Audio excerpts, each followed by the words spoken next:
안녕하세요. 구명모 법무사입니다. 이번 시간에는 개인회생 재신청에 대해서 설명드릴 건데요. 개인회생 재신청에는 제한이 없어요. 따라서 개인회생을 기존에 신청을 했다가 취소를 하거나 또는 기각, 폐지 결정을 받았다 하더라도 언제든지 개인회생은 재신청을 할 수 있습니다. 그렇지만 이전에 개인회생을 신청을 해서 면책 결정까지 받은 경우, 변제금을 전액 납부를 하고 면책 결정까지 받았다. 그러한 경우에는 5년 동안은 면책 결정을 받고 나서 5년간은 개인회생을 다시 신청할 수 없는 그런 제한이 있기는 한데요. 이 경우 외에는 개인회생을 재신청하는데 별다른 제약이 없다는 점 미리 알고 계시면 되겠고요. 이번 시간에는 개인회생을 재신청했을 때 미리 알고 있어야 할 만한 중요한 사항에 대해서 설명드릴 테니까 혹시라도 기존에 회생을 신청했다가 기각 결정 등으로 인해서 재신청을 앞두고 있다면 이 영상 꼭 참고하셔서 미리 준비하시기 바랍니다.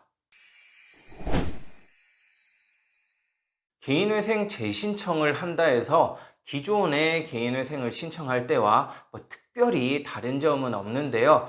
기존의 개인회생을 신청했던 기록이 있겠죠. 그 기록에 대해서는 재신청을 하게 되면 재신청을 한 그 재판부에서 검토를 하게 됩니다. 기존의 기록을 검토해서 기존의 개인회생을 신청했다가 왜 기각결정 등이 있었는지 확인을 하고 기존의 개인회생 신청할 때와 현재와 어떤 차이가 있는지, 예를 들면 재산에서 차이가 있는지, 또 소득에는 어떤 차이가 있는지, 부양가족에도 차이가 있는지 이 부분 등을 집중적으로 확인을 하거든요. 따라서 기존의 개인회생을 신청했던 개인회생 신청 기록을 반드시 법원에서 제출을 하라고 하기 때문에 그 신청 기록을 미리 준비해 두는 것이 좋겠습니다.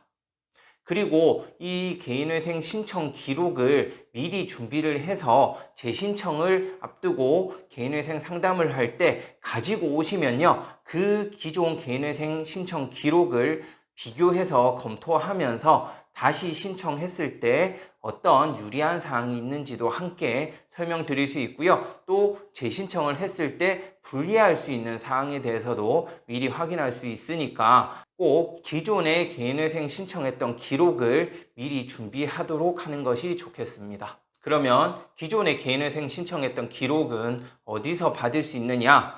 이 신청 기록은요, 개인회생을 의뢰했던 사무실에서 보통은 보관하고 있어요. 파일 형태로 보관을 하든지 문서 형태로 보관을 하고 있으니까 기존에 회생을 의뢰했던 사무실에 얘기하면 그 파일이나 문서를 제공해 줄 거고요. 만약에 기존에 의뢰했던 사무실의 담당자가 일을 그만두거나 사무실 자체가 폐업을 해서 기록을 찾을 수가 없다. 이러한 경우에는 그 관할 법원 있죠? 내가 개인회생을 신청했던 관할 법원에 가면 개인회생 신청 기록을 열람 및 복사할 수 있으니까 그렇게 그 관할 법원에 가서 기록을 복사해서 준비를 하면 되겠습니다. 그리고 개인회생을 재신청할 때 가장 흔하게 있는 일이 기존의 개인회생 신청 당시보다 채무가 늘어있는 경우가 많아요.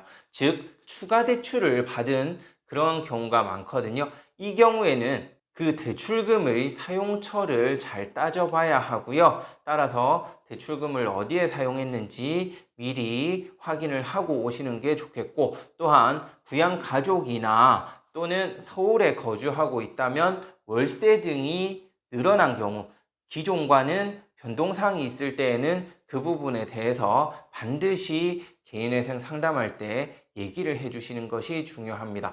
이 부분은 당연히 상담을 하면서 물어보게 되는 부분이니까 본인이 미리 기억했다가 얘기를 할 필요는 없고요. 이렇게 물어보면 정확하게만 답변을 해주시면 돼요.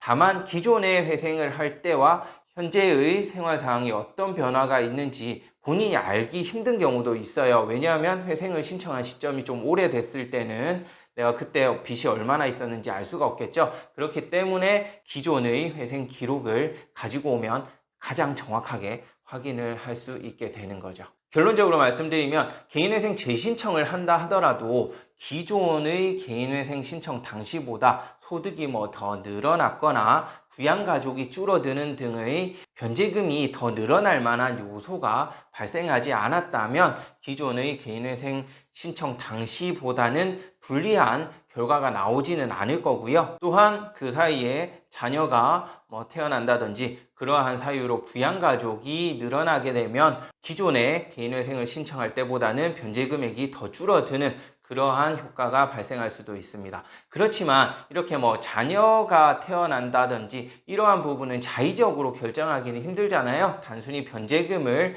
뭐 줄이기 위해서 자녀를 더 낳겠다. 이런 건 있을 수가 없는 일이기 때문에 자연스럽게 자녀가 더 태어나면 개인회생을 했을 때 더 유리하게 결과가 나올 수 있겠구나 정도 생각하시면 되겠고, 기존에 받던 급여보다는 가급적이면 급여를 더 많이 받지 않는 상태에서, 즉 기존과 급여가 거의 비슷한 상태를 유지한 상태에서 재신청을 하실 거라면 하는 것이 좋겠습니다. 왜냐하면 기존보다 급여가 늘어버린 상태에서 개인회생을 재신청하게 되면 어쨌든 변제금은 늘어날 수밖에 없거든요. 이와 마찬가지로 급여가 기존보다 줄어들었다, 그러한 경우에는 변제금이 줄어들기도 하니까 이 부분 참고하시면 되겠지만, 무조건 급여를 줄인다 해서 변제 금액이 무제한적으로 줄어드는 것은 아니라는 점도 알고 계셔야 될 것 같아요. 네, 이번 시간에는 개인회생 재신청에 대해서 알려드렸는데요. 재신청은 사실 특별히 어려운 일은 없습니다.